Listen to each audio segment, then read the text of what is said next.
It is my pleasure to welcome you to Harvard Divinity School and to introduce the Ingersoll lecture on immortality. My name is Dudley Rose, and I am the Associate Dean of Ministry Studies at HDS. Welcoming you and introducing the named lectures is generally the dean's privilege, but Dean Graham is teaching a doctoral seminar at this hour in this term and is not able to be with us, therefore, and I am privileged to be here in his stead. Our named lectures get two introductions. Aside from introducing the speaker, which will be done by Professor Jackson, we have the introduction of the lecture itself.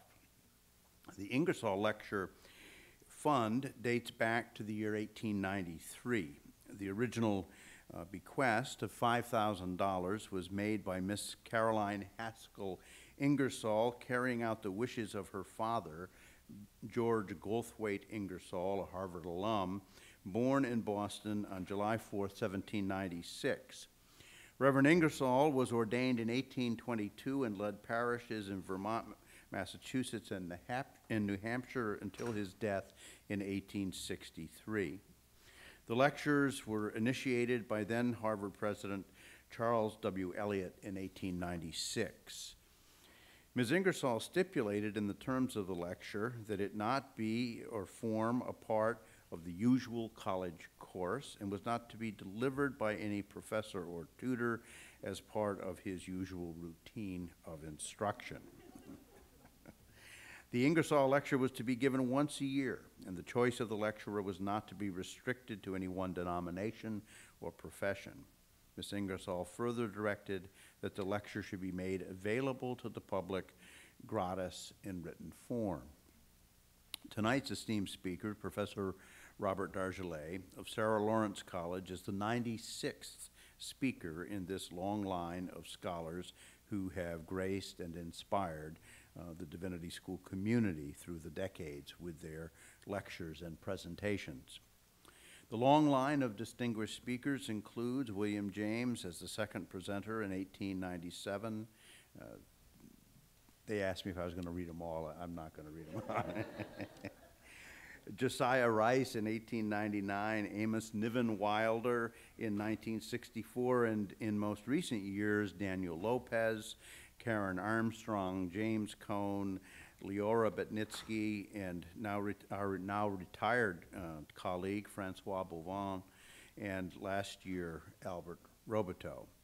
Tonight, we have the pleasure of hearing another outstanding scholar present a lecture on the immortality of man, as the original bequest suggests, with the title Cessation and Continuity, Poesis in Life and Death Among Nepal's Yolmo Buddhists. I'm also asked to let you know that tomorrow from noon until 1, over at the CSWR Common Room, there will be a luncheon and follow-up conversation with, and a presentation, I believe, by Dr. And Professor Desjarlais. Introducing Professor Desjarlais will be Professor Michael Jackson, distinguished visiting professor of world religions, both working in the areas of religion and anthropology. Michael hosted Professor Desjarlais last year when he spent time at the Center for the Study of World Religions as an ad hoc fellow and co-taught a course with him at that time. Michael Jackson came to Harvard in 2005. He's done ethnographic research in Sierra Leone and Aboriginal Australia. His work has been strongly influenced by critical theory, American pragmatism, and existentialism and phenomenological thought. He is the author of numerous books of anthropology, including the prize-winning Paths Toward a Clearing and At Home in the World, and has also published 3 novels, a memoir, and 7 volumes of poetry. Michael is actually on leave this term, so we're doubly grateful for his presence, but I'm sure we can look forward as a result of the leave to further wonderful publications in the near future. It is now my pleasure to call on my colleague, Michael Jackson, to introduce Professor Desjarlais. Michael.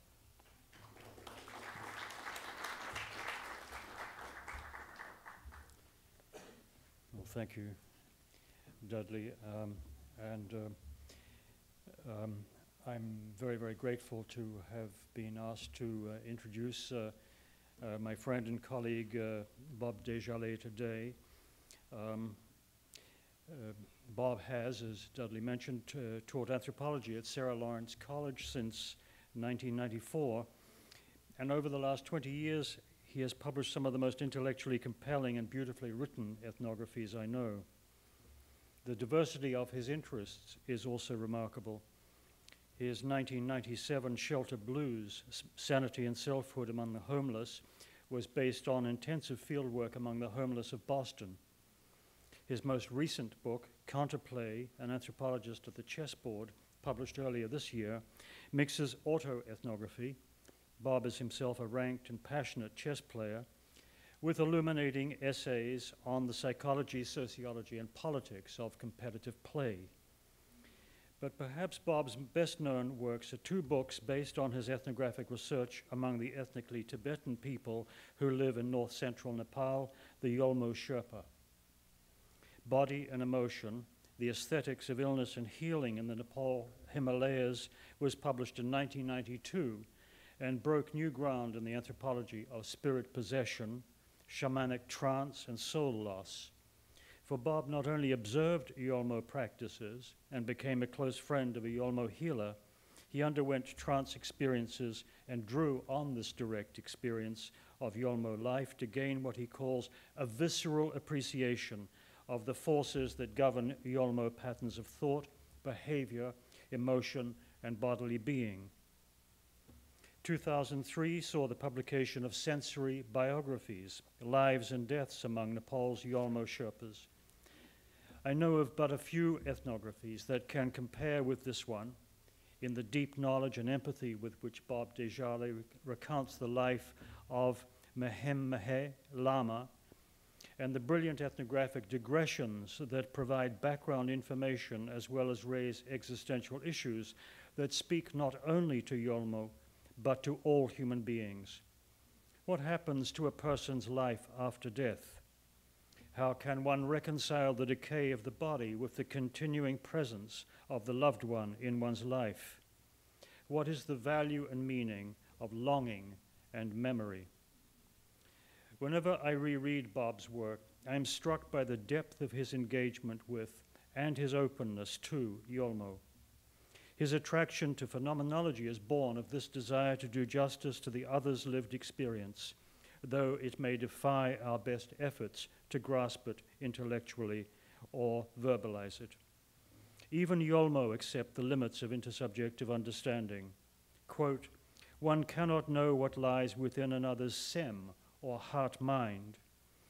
And it is important to keep in mind," Bob notes, "that we are, at best, attending to traces of meaning left in the wake of human action like echoes in a ravine." This image of the echo recurs throughout Yolmo thought, which sees every human life as echoing through time and across space, in both acoustic and visual images, although no single repetition exactly duplicates its precursor. I am sure Bob's talk today will contain echoes of other Ingersoll lectures and of the manifold ways in which the question of immortality has been raised, resolved, or repudiated in other human societies and in other historical periods.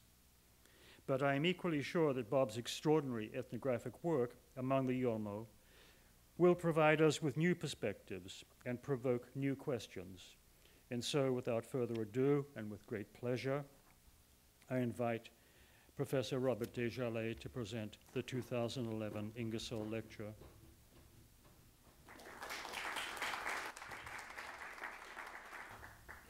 Thank you, Michael, for that introduction, and thank you, Professor Rose, for your introduction. And thanks as well for the people who've put this together, most notably Karen Grunder-Whittaker and Gina Lee. I'm very pleased to be here and to be among many fine colleagues and talking about this kind of material.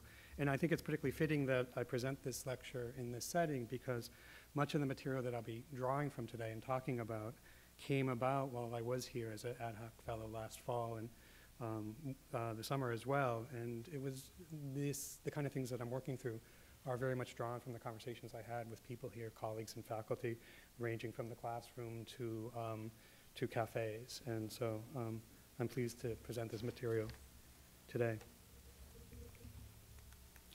When William James gave his Ingersoll lecture on human immortality in 1898, he began by stating that he first thought that he should decline the appointment.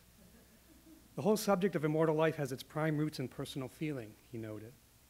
James was of the thought that, given that his own personal feeling about immortality was never of the keenest order, it might be better to have those who find that they have direct authority on the matter speak on the subject. And yet James had faith that the organizers of the annual lectures would have the wisdom to include a range of perspectives and topics. Our corporation, he advised, cannot think only of the single lecture. It must think of the whole series of lectures in futura. The lectures must remedy each other so that out of the series there shall emerge a collective literature worthy of the importance of the theme. Orators must take their turn, and prophets, but narrow specialists as well.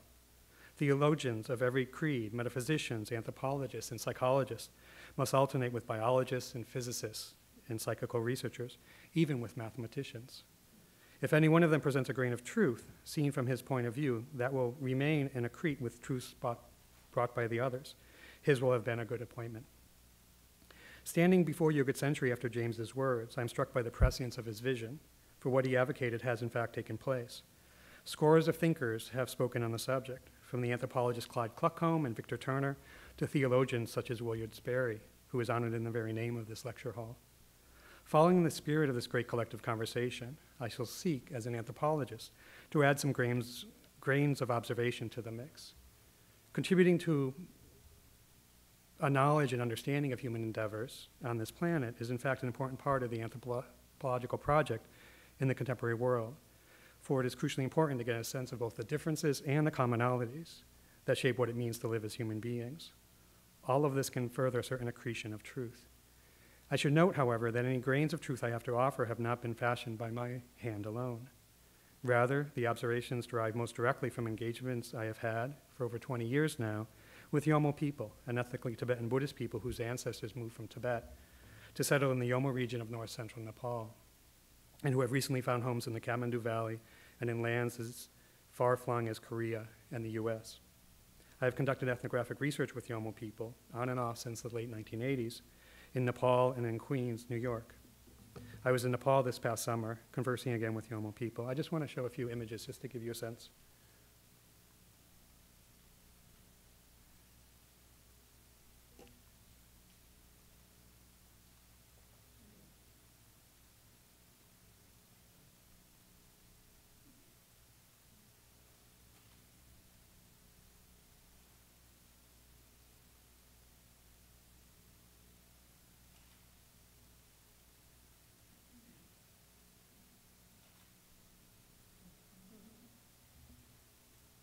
I would like to draw from this sustained dialogic work to speak to questions of life, mortality, and afterlife as known by Yolmo people.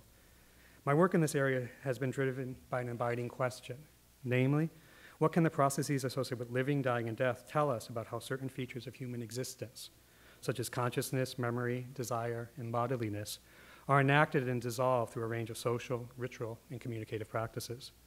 While much of my lecture today will tie into the idea and fact of death in the Yolmo world, the words involved point to something more heartening than death alone, for they speak to the creative, generative dimensions of Yolmo efforts in the world, efforts that include strivings to live rich and virtuous lives, to die good deaths, and accordingly, to lay the grounds for good rebirths.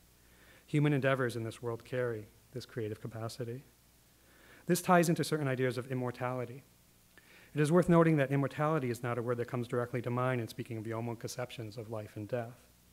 As with other Buddhist peoples, it's not so much a question of immortality per se, of any clear and direct personal survival after death, or of being forever exempt from death in oblivion, but rather of endless turns of self and non-self, of the strands of life emerging into new forms of life, of echoes at once resounding and receding in time. This is a world where themes of continuity and cessation are involved in so much of life, in complicated and sometimes paradoxical ways. Nonetheless, my talk speaks to the fact that immortality marks a sense that, even in death, there is creativity and generativity, something coming forth. This is the case here, something profoundly generative and reverberative courses through Yolmo lives and deaths. Life itself is echoic. Some combinations of these themes was evident in the makings of a death that I came to know about in the course of conducting fieldwork in Nepal in 2001. In August of that year, while living in the Bodhanath area of Kathmandu, I watched a video recording that documented the passing of an elderly man I will refer to as Sange's father. The man cast on the screen was on the margins of death, and then beyond. Sange's father was a well-respected head of a Yolmo family. Late in life, he had moved with his wife to Kathmandu, and they lived in a 3-story house on the outskirts of Bodhanath. Sange's family and his mother and father shared the second floor with an unmarried sister and aunt. In the mid-1990s, Sange obtained a visa to travel to the U.S. He arrived in New York City and has lived and worked there since, phoning home often to speak with family. His wife joined him in New York in late 2001 after receiving a visa of her own, and she soon gave birth to their third daughter. In 2001, I lived for 2 months in a room on the second floor of this family's house in Nepal. I ate meals with the family and tried my hand at shaping Tibetan dumplings. I came to know the members of Pasang's family, and they came to know me. It struck me that the father's absence was noticeable in the house. It was evident in the quiet of conversation and in the stillness of rooms. The father had died in 1909 after a lengthy illness. It was Sange's niece Tsering, a young woman who lived on the top floor of the house, who alerted me to the video's existence. When I asked Tsering if it would be possible for me to see this video, she said that would be fine, but noted that it was at her aunt's house. It will be good to watch it there, she said, because when it's shown among close family members, they cry. It's difficult for them to watch it. A few days later, early on a Saturday afternoon, my friend and then research assistant Temba Yolmo and I met Tsering at the home of her father's sister, and the three of us watched the video together on a large color television set.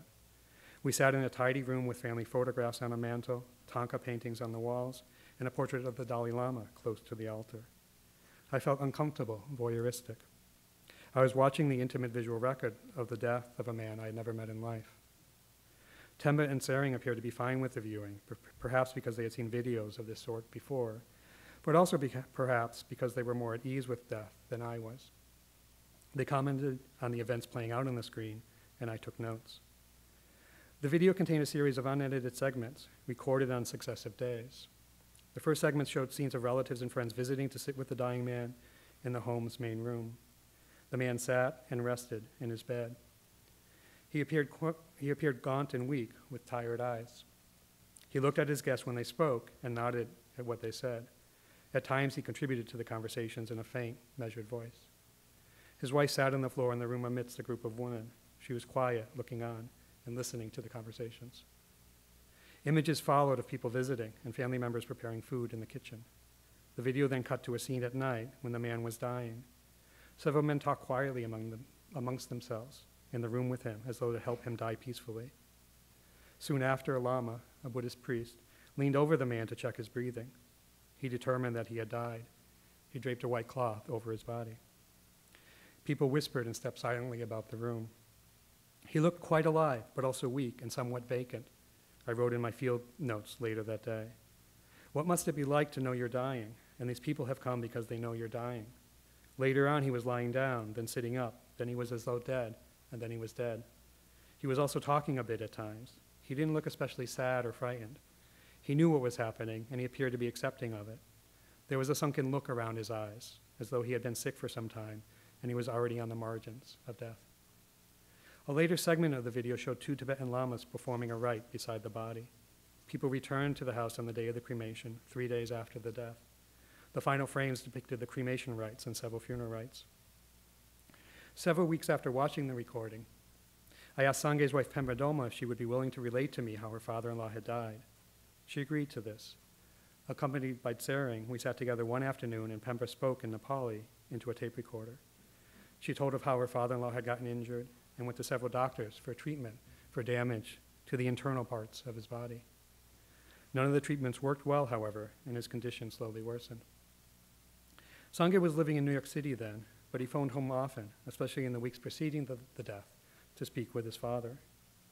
When it became clear that his father was to die soon, Sange considered flying from the States to Nepal to see and talk with him before he died. His father told him by phone that he should not come to Nepal, for if he did, it would be difficult for him to return to the States, and there were few good jobs to be found in Kathmandu. The father knew that he was going to die, a friend later told me, And he himself said to Sange, don't come, don't come. Once you come back, you'll have a hard time getting back to America. You've tried so hard to get there just to have the chance to be there. And we'll talk over the phone. He said that. Sange agreed to this, but he also asked his family to prepare a video of his father's passing and the cremation and funeral rites that followed. That way he could behold his father one last time and he could participate from afar in his death. Pemba spoke of the final days, and I'm quoting her here. Many people used to visit our house to see my father-in-law. When they did so, he would sit with them and say to them, now, as it is my age to die, so I have to die, but don't be upset or sad. He was not afraid even of his death. He was satisfied because all of his sons had work of their own, and they all are responsible and can look after their families. All of these thoughts made him relaxed and satisfied. He became sure of his death, so he called all his sons, one of whom was in India, and another who was in America. The eldest was in Nepal itself. He asked one of the sons, who was in India, to come back as early as he could, because now he was about to die. And Pemba told of the final hours. A few male relatives were staying here to look after him. I gave soup to him, and after taking my dinner, I went to sleep. His wife was in his room, looking after him. Suddenly, he put his rosary down on the table. It made a loud noise. He never put his rosary down like that, but when his wife asked him what had happened, he told her that he wanted to go to the toilet. Then she called a few men to take him there. After they took him there, they set him on the bed, and he fell unconscious without any pain. After that, we called the lamas, and they did a puja, a ritual. Others spoke of how Sange's father died a peaceful death, without fear, and with little longing for the life he was leaving behind. He knew he was dying, but he was at ease with that fact. When I saw him in those days, I saw that he was very confident. Pemba's brother, Karma, a friend of mine, told me. He didn't appear nervous about it, Karma continued. Who knows, tomorrow or the day after, my breath will go. That's what he was saying, calmly. We felt uncomfortable, but he did not. He wasn't afraid at all, I proposed. No, he wasn't, not at all. He wanted to hear the liberation upon dying, because he knew that the time was near, and my brother Sonam was there explaining everything. He even stopped his son from coming from America. To me, I said, and seeing him on the video, it was like he was going on a trip, and he was saying goodbye to people. Yes, to him it was just like that, Karma answered. To him it was just like he wasn't going to see these people anymore. Is it usually like that, or was that exceptional? Not everyone is like that. In his case, I don't think he was in so much pain, and some people are in a lot of pain, and that's a totally different situation. Sange's father, certain of his death, prepared for it. Content that it was his time, he was spiritually engaged until the end, his family beside him and desires fulfilled. He died at home without fear, regret, or longing for the world. He died in a good way of dying. Yolmo Buddhists are often concerned with a good death, one that helps them to achieve liberation or a good rebirth. Undertaking a quiet apprenticeship on the matter, they often adopt a number of techniques that help them to die well, from preparing for their deaths to giving a last testament in their final days, to forging a calm and peaceful state of mind in the hours of their demise. Family and friends often help in these endeavors. They try to calm and support the fading loved one, help him to sever his attachments to his life, exchange final words and glances, and accompany him in the process of dying, up to the mouth of dying itself. As Yolmo people know it, after a person dies, his consciousness departs from his body and enters into a phantasmagoric liminal realm between one life and the next, known as the bardo.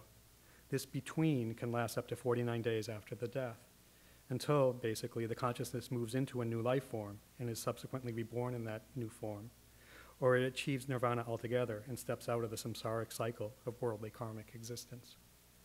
While in the bardo between, the consciousness is bereft of a tangible body. That spectral subject lacks the capacity for personal action, while needing to find the right route to a good rebirth. He must therefore depend on the aid of the living, who must perform a number of rituals on his behalf. The dead are attached to the living, and the living are attached to the dead, goes one Yolmo saying. The task of the living is to cut off the deceased from the world, to diminish his attachment to that world to the point of a 0-degree desire. They must render the deceased no longer a living, fully human, flesh and body person. If the funeral rites go well, the personhood of the deceased fades in time. His persona becomes increasingly nameless, apersonal, and distant from the world of the living. Family members sponsor and participate in these rituals in a spirit of care and responsibility, while often attending to wounding grief which diminishes, but never fully expires in time. The living and the recently dead are thus engaged in delicate technologies of cessation and transformation. Dying calls for an active patterning of self and other, as do the funerary rites. An element of poesis courses through Yolmo responses to death. There is a creative making, a generative fashioning of sense and consciousness that serves to aid the deceased plight while tending to the ache of grief and longing. Poesis implies a begetting, a fabrication and bringing forth, some new form of or reality. Something that was not present is made present. The concept first took form in Greek philosophy, most significantly in the writings of Plato and Aristotle. It has subsequently been adopted by modern philosophers such as Martin Heidegger and Hannah Arendt, as well as some anthropologists. Taking from the Greek poiein, to act, to do, or to make, and related to the words poetics and poetry, the term poesis has come to designate any making or doing beyond purely practical efforts. Poesis is involved in the crafting of poems and in the art of shipbuilding. Ideas of poesis skirt dichotomies problematically common to Western thought, such as art and deed, virtuality and actuality, and idea and matter. Imaginative visualizations are as much a matter of poesis as religious statues. Such begetting is central to procedures of dying, death, and mourning in Yolmo communities. Consciousness is transformed, ceremonies performed, substitute bodies made and unmade, and memories revised, and all in ways that entail techniques of fabricating, bringing forth, and transmutation. The concept of poesis developed here is an attempt to re-describe certain processes of subjectivity, social life, and cultural form, particularly as they occur in situations of death, mourning, and ritual. My aim is not so much to apply Western models of poesis to Yolmo lives. It is rather to consider Buddhist orientations of generative fashioning and to show how these orientations shed light on processes at work in all of our lives. A strong inclination toward creative fashioning recurs in many domains of life in Yolmo communities, from the inventive industriousness often displayed by individuals and families, to the skilled means employed by Buddhist adepts, to the diligent attempts to generate positive karmic merit for oneself and others. The focus on self-transformation central to Tibetan Buddhist religious practices similarly involves motifs of overt and active fashioning. The idea of poesis in life and death accords well with Yolmo ways of thinking of and engaging in the world. I have often consulted with Karma Gyaltsen Yolmo in my efforts to write anthropologically about Yolmo lives and life more generally. When I introduced to him the idea of relating Yolmo lives and deaths to the concept of poesis, he immediately warmed to the idea and its implications, and he grasped, more than I did then, its pervasive relevance for Yolmo lives. It fits into so much of what Yolmo is concerned with, Karma said. There is a focus on creating things in a more beautiful way. Fashioning, that's a good word. Whatever someone is doing, he is doing it in a very fashioning manner. That's important for us. Even when we're presenting ourselves to our guests, to our people, there's a manner, there's a fashioning to it. We're not very aware of it, and even the general Yolmo people are not aware of that, but they're really working toward it. It's really guided by this idea of poesis. So much is about composing and creating. Poesis is evident in the ways people fashion something out of the elements of their lives, even if those elements are bone bare at times. The catch to all this is that those weavings often run up against the weavings of others similarly intent on making something of their lives. We all know of moments of counter-poesis. One person's strivings cross creations with another's. Or more harshly, our efforts hit up against the world at large, blind and inert to human strivings. A coefficient of resistance is forever involved in any human strivings in life, to use a term of Sartre's.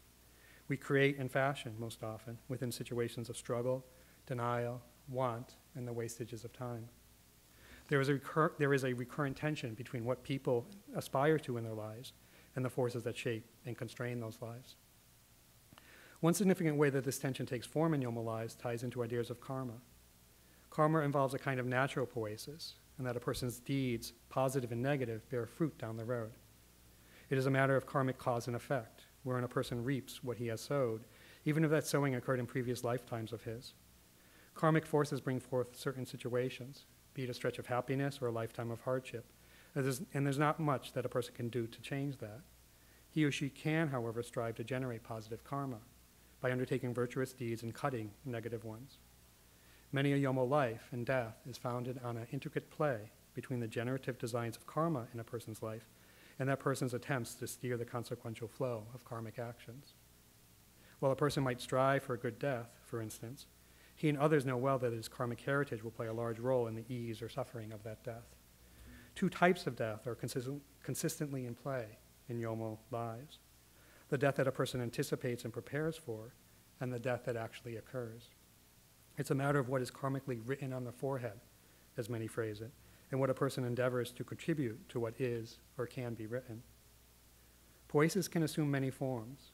Among them are inclinations, in no particular or finite order, to make new things, more or less concrete or virtual, to alter or fashion the appearances of the world, to shape or change the consciousness of someone or something, to sense or perceive the world in a particular way, to shape memories, to change the form of someone or something, to teach someone something significant or lasting, to alter the ways in which relations take form or proceed, to bring forth something previously dormant, hidden, or germinating, to play with the forms and formations of life, to unmake something, to dissolve something or take it apart, to withhold from acting in the world. Each of these efforts plays a central role in how Yolmo peoples go about their lives, as well as how they tend to moments of death and loss. Rituals are performed, consciousnesses and memories are fashioned and refashioned. Selves are made. And selves are unmade. The procedures of dying and death often entail a poesis of cessation, in the seemingly paradoxical sense that a dying self endeavors to dissolve itself. As was the case with Pa Sung's father, there's often a gentle art to dying. Dying often emerges as an active, conscious project in life, as an action to be undertaken. A person strives, often with the help of others, to create the conditions whereby she can contribute to the creative subtraction of her place within and longing for the world. Many strive to craft appropriate states of mind while dying.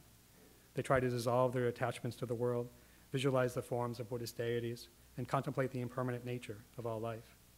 Through these efforts, a person can maintain some control over the dying process and be conscious of his or her passing. Mourners, in turn, try to facilitate these endeavors on behalf of lost loved ones, while trying to abate their own attachments to them. Much of the dying process in the cremation and funeral rites orbits around an intricate making of unmaking, a calm forging of undoing, dissolving, and stillness. Attachments are diminished, sensory engagements extinguished, and the now gone one is resolved of his worldly existence.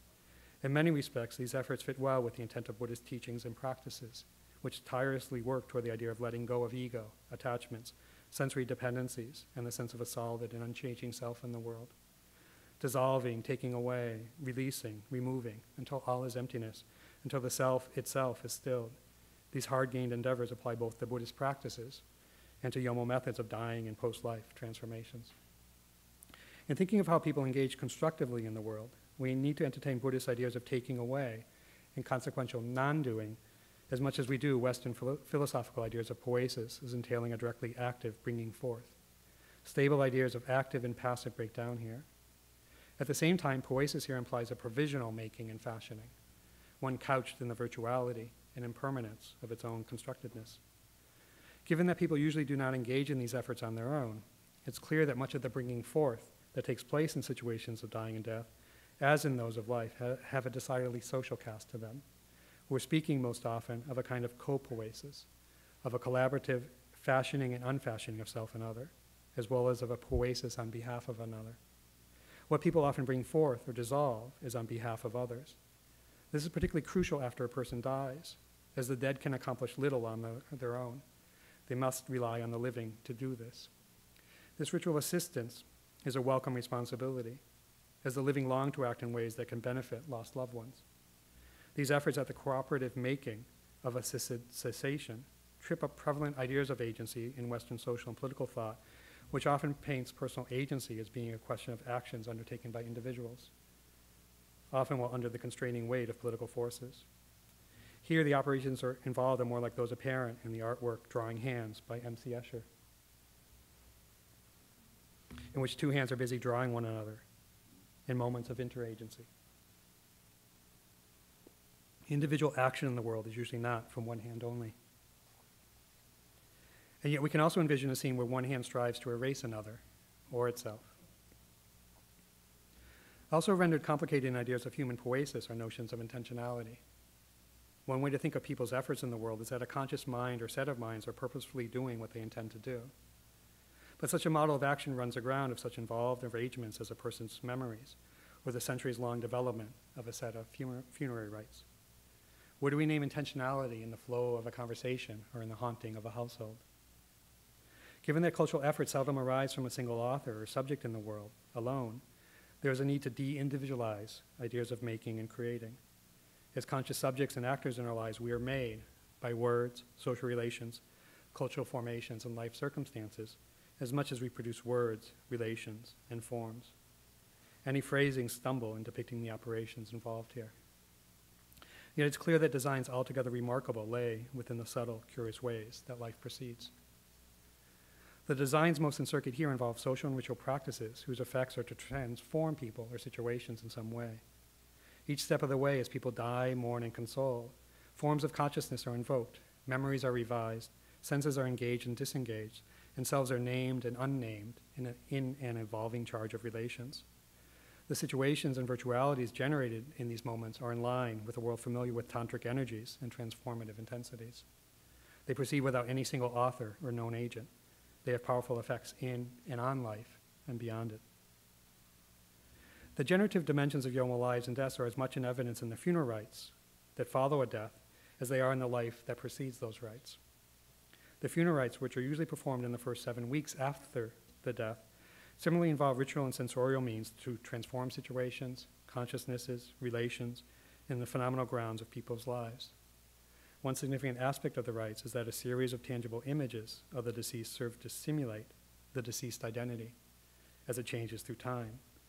Each of these images is first invoked and then taken away, either by being burned or dismantled. It's worth noting some of these processes here. In the hours and days immediate to a death, the body is prepared for the cremation and visualized as a deity. It is then cremated in an elaborate ceremony of dissolution and ritual sacrifice. Once the cremation is completed, a malsa, or resting place, is made and set up in the home of the deceased. Composed of the former clothes of the dead person, this resting place serves as a way station whereby the consciousness of the deceased can remain in his former house. The malsa is later dismantled and the clothes discarded.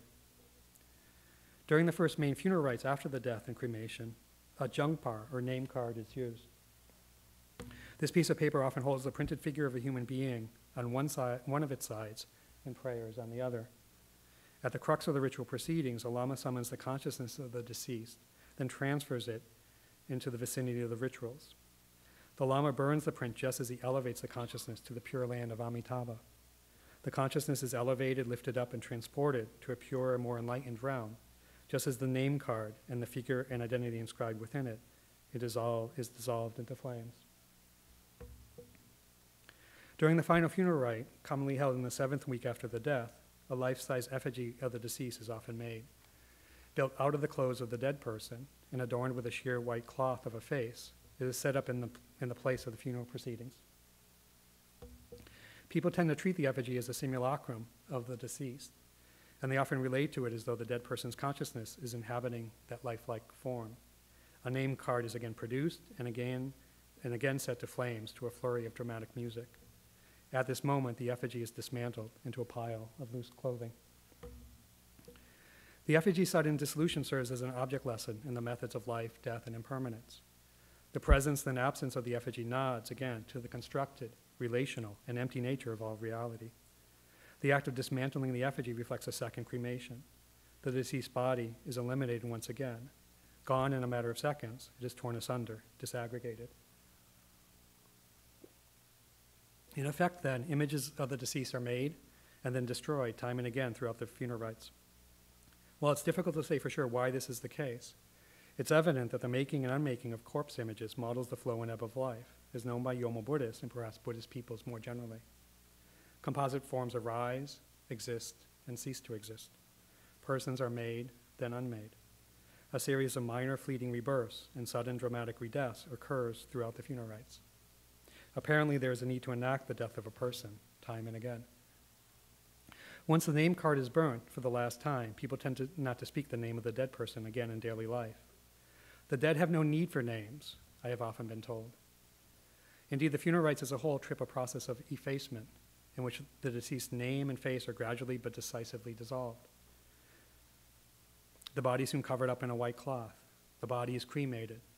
No body remains after that. The effigy carries a pure white face.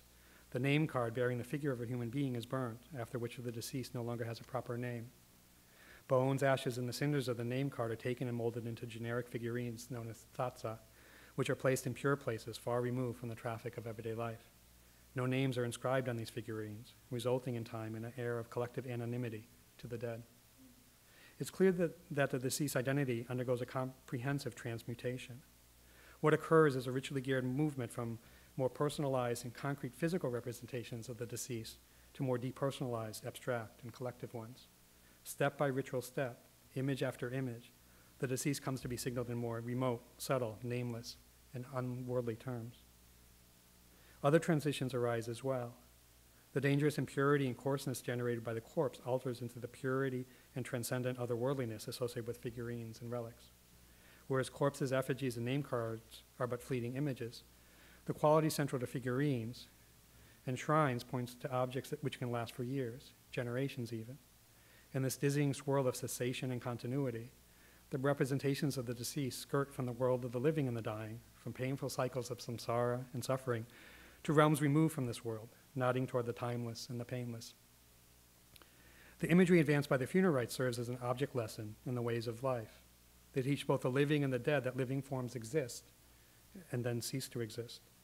The funeral rites offer a weeks-long meditation on what Yolmo people call chiwa miktapa, death and impermanence. Form slides into emptiness, and emptiness into form. The recurrent successive body images model the life and death process in a temporally abrupt, accelerated form, arising, abiding, ceasing. Something is assembled and then disassembled. The great lesson of Buddhism, scholar Zhang Strong points out, is not that of impermanence, if by impermanence is simply meant nothing lasts forever. It is rather that of process, that things being Buddhas come into existence due to certain causes and go out of existence due to certain causes. The funeral rites convey just this lesson. A Buddhist philosophy of life and death is conveyed, but through ritual practice, rather than explicit statement or textual exegesis. Traces of a person are here, then gone, present and absent afresh, in a cycle of rebirth and redeath. Form flows into formlessness, and then tides back to form and formlessness again, with neither of these ever fully complete. Seen from another perspective, it may well be that the recurrent invocations of the deceased involve a play of ambivalence. Mourners want to hold on to their lost loved one, to preserve their ties to the deceased, to keep them alive and present in their lives and thoughts, as though they were not truly dead. But they also can see that it's best to sever attachments and help the dead person wean itself from its present life and move on to its next. Stay, don't go. You must go. The rites seem to be staying. In line with this tug-of-war of competing desires, presences of the deceased are invoked and engaged with, and then undermined in the same ritual breath. Care for a corpse, but eliminate it. Call the consciousness back to the house, only to tell it that it must leave. Construct and talk to an effigy, and then dismantle it. Preserve the charred bones and ashes, and then mold them into earthen figurines. Retain, yet relinquish. The funeral rites tender a theater of ambivalence. They gird this wavering ambivalence, make a theme of it, play it out. Much more could be said about what is going on here. Suffice it to say that the funeral rites are a way of people to attend to a loss. Something is made out of someone no longer there. People throughout the world turn to ritual and symbolic forms in the wake of death and absence. An element of poesis runs through Yolmo responses to a death. There is a creative making, a generative fashioning of sense and consciousness that serves to aid the deceased's plight while tending to grief and longing. The living work on death. They turn it. They rework the nature of relations. They establish new connections when a life ends. They shape how life and death and any afterlife are thought of. While ideas and doings of Poiesis are central to many Yolmo lives, they involve only one particular rendering of something at work in the lives of peoples throughout the world, or so that is my contention. Poesis is found in the strivings of all peoples, and perhaps of all life forms more generally. Poesis is there in the urge we have to make something of and in our lives, both individually and collectively. It ties into Spinoza's idea that each thing, as far as it can by its own power, strives to persevere in its being, and it has resonance with Gilles Deleuze's philosophy of becoming. It parallels a theme in Michael Jackson's writings on the generative capacities of human beings. We go beyond what is given to us, in one way or another. The capacity for generating is built into people. Poesis is found in moments of joy and suffering, and of life and death. It is inscribed in the very fact of rituals. All of this might help us to glean a better angle on life and mortality. Death is often taken to be the polar opposite, the absolute other of life. Yet it can also be said that the words life and death mark situations more complicated than that binary arrangement alone. Being alive is clearly different from not being alive. There is a difference of kind between the two, not simply a difference of degree. Yet the ever-changing flow of life and death, presence and absence, includes varying intensities and thresholds of existence. The circling of memories plush with life, memories at once actual and virtual, ghosts as real as people, and people as vacant as ghosts. The end of one set of bonds leads to new strands of connection. Cessation itself is a kind of becoming. A life implies the imminent removal of that life, while the loss of a life brings a surfeit of memories, feelings, and reverberations. In the balance between the here and the not here, there can be a richness to loss, much as there can be a paucity to life, making for non-dualistic vitalities quick to alter. Practices of dying inform practices of living, and vice versa. As the years tick on, I have come to appreciate better the intricate weave between life and death. When I began this research among Yolmo people, I saw in death endings only, a terminus of life and relation. It's now clear that new connections take form in vast swirls of continuity. Mourners find new ways to relate. They rethread linkages with the strands available to them. They sustain contact through specific remembrances, through a strong sense of ritual responsibility, through offerings of food and sensate touch, through new involvements and a fix of imaginative and ritual efforts. The living keep lost ones near. Rituals fill in the blankness. The pulse of life finds new channels. An abiding theme in many a life, something lasting, immortal even, is the knack for crafting new conditions and relations within life. This brings us back to the idea of attending, in comparative research, to commonalities as much as differences between various peoples. I've come to notice that the permutations of loss, what haunts people and what soothes them, is something we all get a strong taste of, one time or another. Sometimes these situations take form in ways stunningly reminiscent of one another.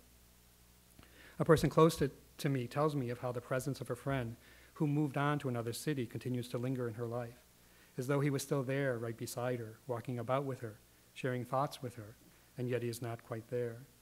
And then I come upon a passage in Proust in which the narrator remarks that people do not die for us immediately, but remain bathed in a sort of awe of life which bears no relation to true immortality, but through which they continue to occupy our thoughts in the same way as when they were alive. It is as though they were traveling abroad. And these strands of life bring to mind how the faint nearness of the deceased continues to be felt viscerally in Yolmo households for weeks after the death. As there is no sharp divide between how loss and consolation proceed in Nepal, in France, and in the US, there is no reason to maintain such a divide here and write about Yolmo lives as though they occurred in a world apart from my own. Loss nicks at all of us. While it's important to note its cultural patternings, it's equally necessary to note the similarities in the wounds and in our efforts to mend them. A language of they slides easily into one of we. Thank you.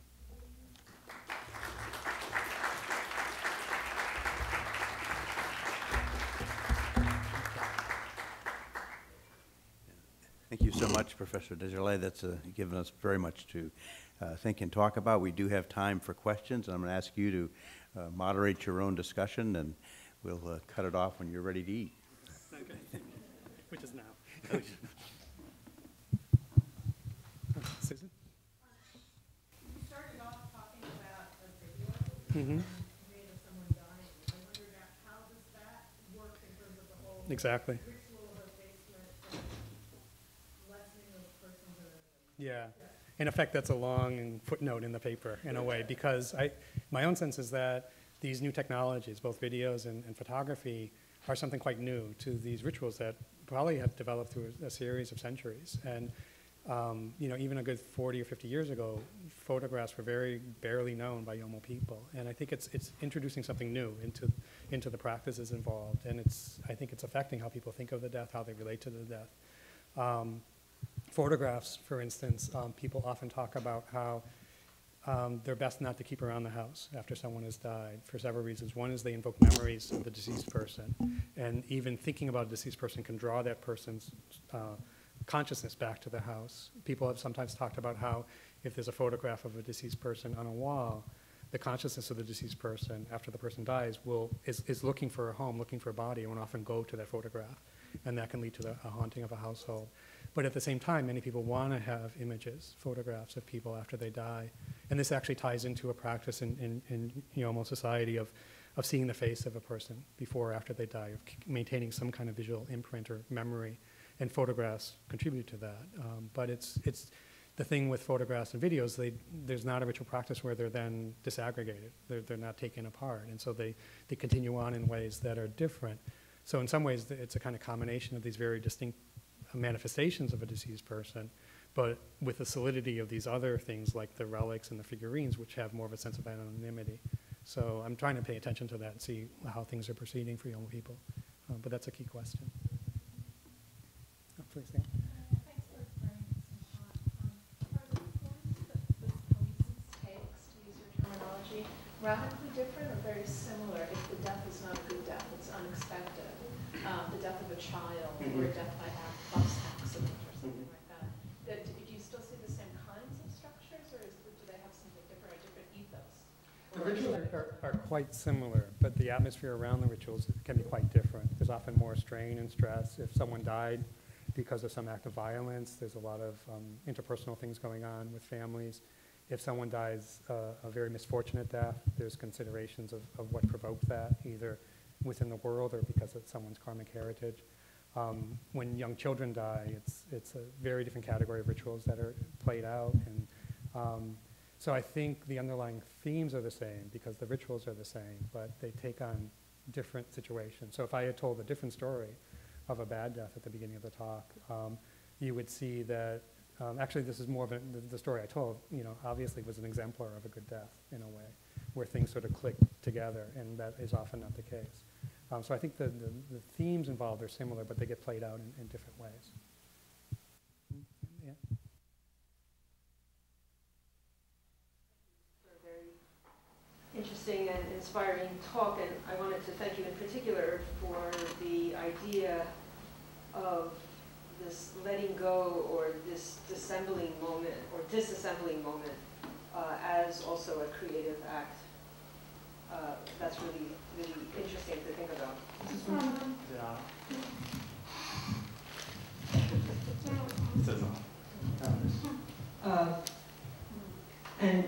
And very, very helpful for appreciating the sentiment that might go into a good death and what the person is actually doing. I mean, that's really, I think, really a productive and interesting idea. And one of the things that it does bring to mind, and you did gesture to this in the talk, is the way in which, the model of how to die a good death is, of course, a model of how to live a good life. And, even apart from, the sort of major losses that people sometimes experience in their life, on a more fine-grained, moment-to-moment, sort of taking stock of one's life, especially from the sort of a Buddhist perspective of sort of non-attachment, of how one lives one's life moment to moment, involved in both that creative process, but also that sort of acceptance of the sort of dissolution. But there's one part of that sort of picture, and you might say this phenomenology of life that you're getting to, which is also part of the notion of karma. And this is partially a question, because I think this has been debated to a certain extent by people who are studying Buddhism and also wondering how the whole idea of karma does actually affect the quality of people's life. And that is sort of the aspect of karma that's not going forward, but the sort of legacy or the residue from the past that you're sort of stuck with now. And there's a way in which, certainly the larger picture is that you have to sort of creatively work with what you're given, but there's an aspect of karma that, this is your destiny, this is your fate, it can't be escaped. This is this is the hand you were dealt when you were born, kind of thing. And some critics of the idea of karma have sort of said, oh, well, that's like a fatalism, and that, and there's really no creativity in that kind. That's like one extreme of the picture. But I'm just wondering, on the one hand, to what degree do Yolmo Buddhists actually invoke karma as a kind of explanation, and sort of have a notion of it of something very sort of, this is my karma from the past. Mm-hmm. And then I guess the other question would be, how does one then creatively engage that if it's so much of a given? Yeah, those are key questions. Several thoughts on that. One is, again, to quote this colleague of mine, Karma, I once asked him that question. He said, I sort of conveyed to him those scholarly discourses about the world is very sort of fatalistic. And he said, well, he thought that for himself and other people, karma sort of sets up the larger designs of a life, the larger structures. And then it's really, there's a lot of play within that to how one lives a life. And I think that's my sense of how people talk about things. Another thought is that often the explanations come in after an event where something happens, and then they'll say, well, maybe it was my karma, or it was written in my forehead. And I could see that, for instance, when Karma wanted to come to the States, we together applied to the U.S. Embassy to get a visa, and at first he was turned down. And I think he thought that maybe this is my fate, not to be able to go to the States. And it was after that, he thought of it in those terms, and then other possibilities opened up, and then he did get a visa. And so, but it's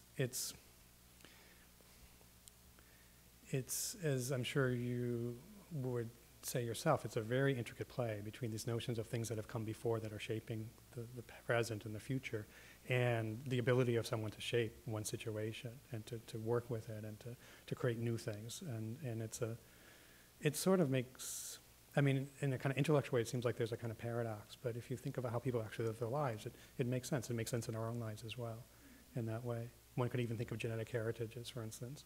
Our genetic heritages are shaping our lives, and yet we do things to modify those and work with them in that way. Okay. All right, thank you. I'm back here, please. And the microphone's here. Something on to what degree these ritual processes are abbreviated when a particular family or community may not have the resources to put on the sort of the full process that you outlined in your lecture. And in those cases, what elements are first to be left out and which are considered important enough to be maintained in even the most minimalist version? Yeah, I think that's that really sort of speaks to the social dimensions of the funeral rites and in people's lives more generally.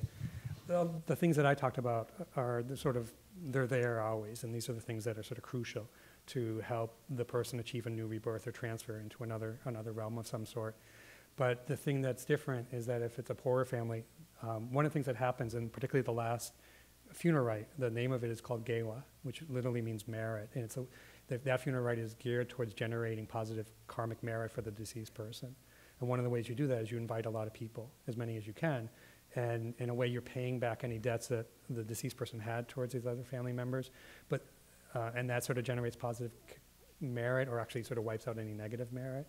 But also you have all these people participating in the rituals and singing these Mani prayers that again generate positive merit. So if you're wealthy and someone dies in your family, you can actually generate more merit than if you're poor. And it's sort of, it has profound reverberations down the line for people, because as much merit as you can generate, that really assists in the destination, the future life of the person in a situation of rebirth. So I think that's probably the main thing. The sort of the elements are quite similar. One thing that's changing through time, actually, which is very interesting to note, is that a lot of families now aren't making these effigies in the final funeral rites. And there's a kind of debate going on in Yolmo society whether to do that or not. Often the Buddhist lamas will say, we don't need these. These aren't in our books. This is something that's come out of the more shamanic side of Yolmo, Yolmo villages.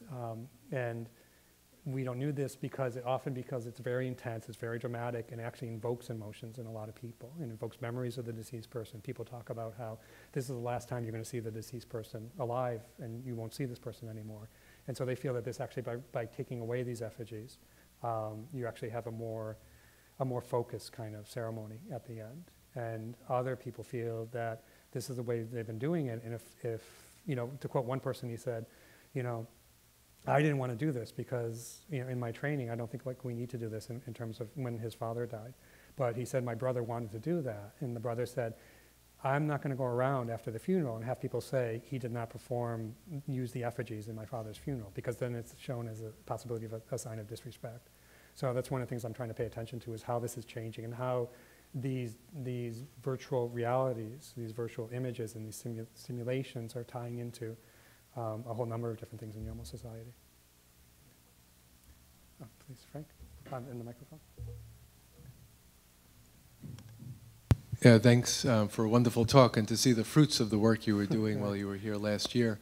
I'm just wondering, in terms of context, first of all, in a carryover or crossovers between these rituals that they would perform for the dead and other Buddhists, let's say Newar Buddhist in Patna. I realize that's not your field, but are there areas where clearly something of a transaction is going on?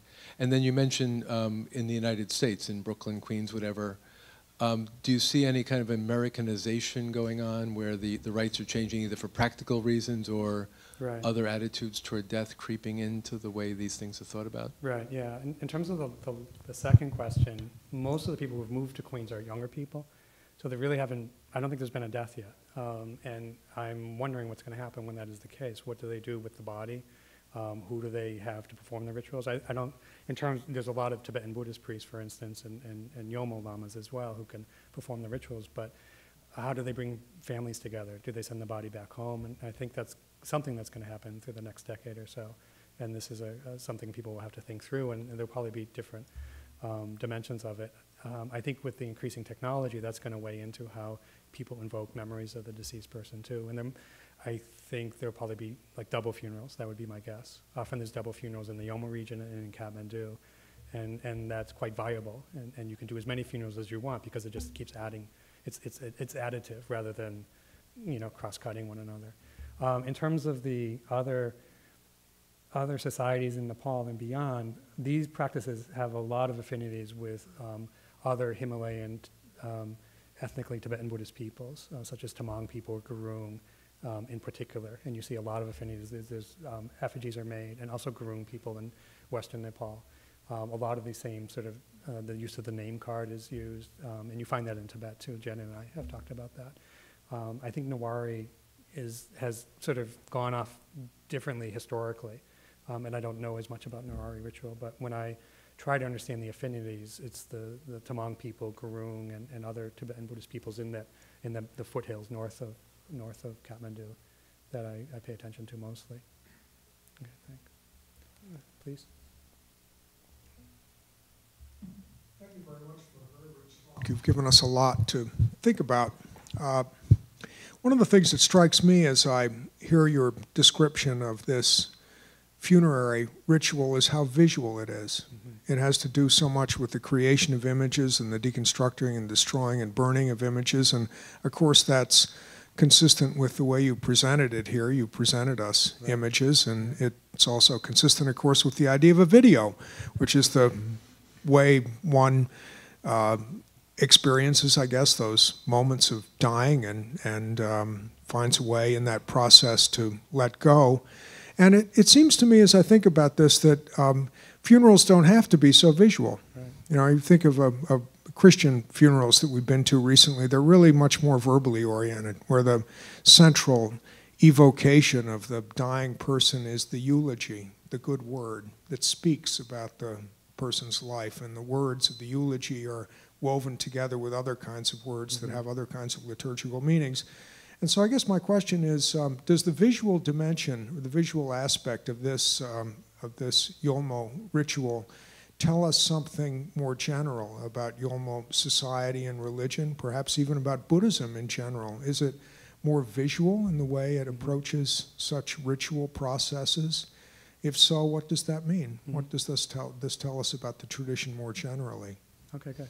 I mean, I should note that there's a lot of other sensory dimensions to the rituals. There's a lot of music that goes on, and so this key moment in the last funeral rite, there's very intense dramatic music, the kind of things that some of us has heard, like very intense sort of horn blowing and a kind of sort of summoning up of energy through the music. But I think you're right that there's a strong visual dimension to these practices and to sort of Lamaic practices for Yolmo people more generally. And in one of the previous books, the one that Michael mentioned, Sensory Biographies, I try to make the case that often for men in particular, vision is a key way of being in the world. a kind of key mode of knowing the world and relating in the world and engaging in the world. And I think that comes from the fact that they're constantly sort of reading Buddhist texts, and there's a lot of visual imagery, visual metaphors about knowing in that way.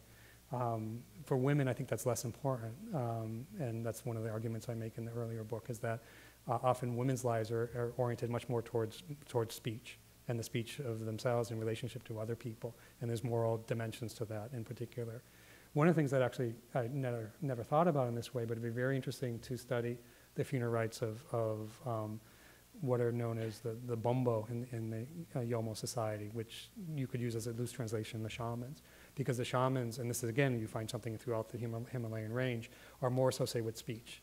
They're not associated with textuality and not as much with vision, because often they summon up the gods, the deities, and the deities sort of fall into them, and they speak rather than they're a kind of visual presence. And so it'd be interesting to undertake a study of the funeral rites of the bombo and see, is it different? Are the acoustics of it more important, and is voice more important than the visual? And one thing to note is that this notion of the echo that I've alluded to and Michael alluded to as well, when I was doing the fieldwork the first time and I was studying the understanding of the echo, the Yolmo concept of echo, which is Bhaja, I was having a conversation with my friend and colleague Karma, and he was explaining how it worked. And one of the things he kept saying, not to make a point, but just this is the nature of the case, is that echoes for Yolmo people are as much visual as verbal. And when I told him, I said, I'll have to be careful about that, because if I use the word echo back in North American, for instance, people usually have the connotation the echo is acoustic primarily. And he was sort of stunned by that, because it was so different for him. So it's interesting to think about how vision and images can be echoic in the same way that speech can be. And this has reverberations in that way. So that's one of the things that one, I think, needs to do, is really understand the underlying sort of epistemology of these things and how they work in people's lives. Please. I have two questions. One is, as an anthropologist, did watching the video of this death change the way that you understood death? And the second one is, might the understanding of dana, or generosity, be affected by the fact not just that people were fed at the end, but that the father was generous enough to, in a sense, forgive his son for not coming back from the U.S., which is a very different kind of generosity? Okay, yeah. Yeah, I think it did affect me, and I think the fieldwork in Nepal more generally. I think death is much more of a kind of ever-present fact in life. It's not pushed away into hospitals or hospices, and people die in their homes, and elderly people are living in the homes of their families until they die. And these people that I've worked closely with, some of the elders, I've, sort of followed their lives and, conversed with them up until their deaths. And even when I was living in the villages back in the 1980s, there's just death as a important part. So I think that hit me, and to see the corpse of this person in the videos. And I think that's something that's significant. It's hard to trace out the implications of it, but yes, is a simple answer to that. I didn't think about the sense of that generosity. I wouldn't use the word forgiving, because there wasn't that sense of being upset that Pasan couldn't come back to see his father, because he was ready to jump on a plane. It was more of a sense that you don't have to be sort of physically present in this room to have this connection, in a way. And so one of the key themes there is a sense, and this is something else that I've been writing about, is to diminish what Yolmo people consider, the word for it is semja, and sem means like the heart mind, and ja means to sort of affix something or attach something, and it really means a kind of clinging or attachment to something. And an important thing for people when they're dying is to really diminish their semja for the world, their attachment to the world. And that was one of the acts that was going on in that moment, is for the father to say, I'm not going to have semja for you, so don't worry about being back in that way, because there is still this connection through various means. So I think it was more that was sort of being played out in a way. Oh, please. We should have the microphone. Yeah, you do have one. Okay, great. There's enough time for both.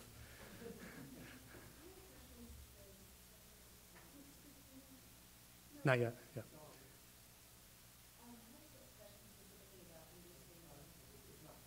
Yeah.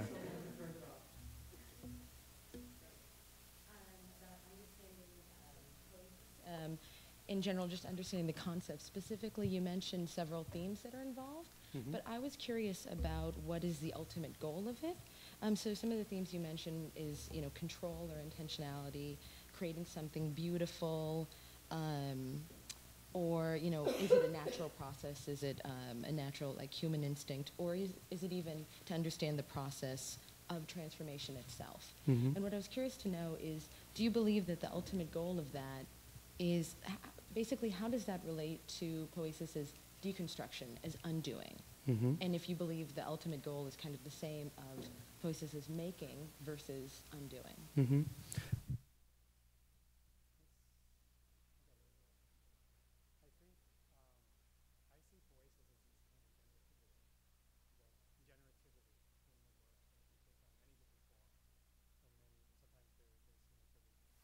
They could be seen as paradoxical in relation to one another, or even contradictory. But I think there's this kind of generative dimension to life, I would say, going out on an anthropological limb to say that. I don't think many anthropologists make such, general blanket statements, but I think there's something to that. And I think we have to take account of that in how we think about the world. I think, you use the word deconstruction? Undoing, yeah. Yeah, because I think that can often be, a kind of element of Poesis, because you're creating something new out of what's here in the situation. So even if you're taking things apart, you're reworking them, you're shaping them in a different way. So I guess what I was trying to say is that we can't just think of Poesis or this generativity as constantly just making something in a way, because it could be tied into unmaking something or stilling something, or creating the sense of cessation or ceasing in that way. And it's doing something in the world, but in a way that leads to something new or something different. Maybe that would be a loose translation or definition of Poesis. Okay, then you have the mic, yeah. So I was wondering about, you kind of describe, there's kind of the person, and then after death there are sort of these images that congeal around this person's identity that kind of are made and unmade, and that the person themselves may sort of be modeled in that way. And I'm wondering about, so you sort of described this happening after death or into death. Is this something that finds parallels in sort of the birthing process as well, or are there other times during people's lives when there are these kind of images that are made around them, or kind of echoes of the person that aren't just after death? Yeah, I think the birthing process is in some ways a mirror of the dying process, because what happens is there's this passage, this transfer from a being, from a situation of non-existence into the world, in the same way that at the moment of death, there's this sense of, again, there's a problem with translation. The Yolmo word is deep, which is often translated as pollution or spiritual impurity, is associated with the body in death, and associated with the corpse. And you see that mirrored when the birth of a child. There's the same, they use the word deep, but it means the impurity of the birth of, again, this kind of transfer into the world in a way. And I think there's a construction of the name. So in the same way that in death, the person is denamed, the person early in life is named, that they're given an identity, and that designates their social existence in the world. And there's a ritual process to that. A Tibetan or a Yolmo Lama will come to the house and will name the person. And once that person is named, then that deep sort of fades away. And usually other people don't come to the house until then, just sort of visitors in a way. So I think there's a kind of mirroring of that. I haven't studied the birthing process so much, in part because that's women's domain, and it's not the most appropriate thing for me to study in a way, but that would be my guess as parallels. And I think also your question is alluding to the idea is there a similar process of a constant sort of invoking of identities and taking those identities away in everyday life? And I think there is. I see Yolmo daily existence as a constant invocation of identities, of relationships, and then they fade away and new things come into play. So for conversation, for instance, I've always been struck by how people converse. Often people will sit around comfortably, and silence is not uncomfortable for minutes or hours at a time. Well, not like in just complete silence for hours, but for a stretch of hours. There'll be moments where there's no communication, verbal communication, and someone will mention something and then sort of like something comes into life in that way, some kind of exchange, and then it sort of fades away, and there's silence, and people are comfortable with that, whereas I'm often, I want to sort of fill in that space in a way. And so I think, again, there's like a kind of sort of creation of some constellation of relationships, and you can actually think of selfhood as a constellation of relationships that then fades away and then moves and emerges into something else as well. So I see that those themes constantly sort of involved in that way. Okay. Oh, Janet? Looks good. Add to that point, this might not pertain to the everyday life of all Yolmo people, but in the sort of more elite, practices of tantric Buddhism, to which Yolmo Buddhists are closely related, the very practice of visualization, meditation, right? Oh, that's true. Which is very self-consciously both a reenactment of birth, and death. So the very process of sort of consciously building an image of yourself as a deity, and then also, and is also in the whole thing of mandalas too, which everyone knows about, that they make the mandala That's and then right, they right. take it apart, is a kind of sort of disciplined practice that mirrors the more generalized sort of use of this idea of both conscious creation and conscious disassembling as a model for a way to live your life in accordance with these ideas. Right, exactly, yeah. I'm glad you pointed that out. And that's one of the things I've been trying to think about through the funeral rites, because it seems like one of the things they're doing is almost like a kind of philosophy of life, like I noted. But it's also the case that this is how the Yolmo world exists in the world, how it proceeds. And so it's not like what they're doing in the funeral rites is different from how everyday life is being lived, or in terms of these visualization or religious practices. So it's just part of a larger equation in a way. It's consistent with it, and it's commenting on that in a kind of clear ritualistic way, but it's not different from how things are usually proceeding as well. Yeah. Oh, okay, please. Oh, we have to pass the mic down. Hi, thank you so much for this beautiful talk. It actually really conveyed some of the beauty of the experience of assembling and disassembling. I had a question that was a little bit about practices of piety when someone knows he's dying. Uh-huh.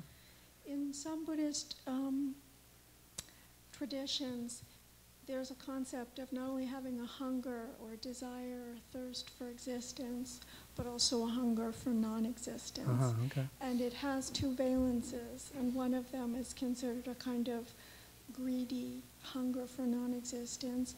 And so on the one hand, you give us a very beautiful quality of a kind of serenity of the man who is dying, very carefully detaching himself from the hunger for connection. But was there any kind of pointing to this concept that I've seen in other places of a hunger for non-existence, a longing for the termination of this life? I'd love to know, like maybe you could share some literature or some thoughts on that, because I had a kind of inclination that that's something going on, and I think it's going on in a lot of people's lives, not just for Yolmo people. But I wasn't sure how to sort of spell that out. But yeah, I think that would be wonderful. Thank you.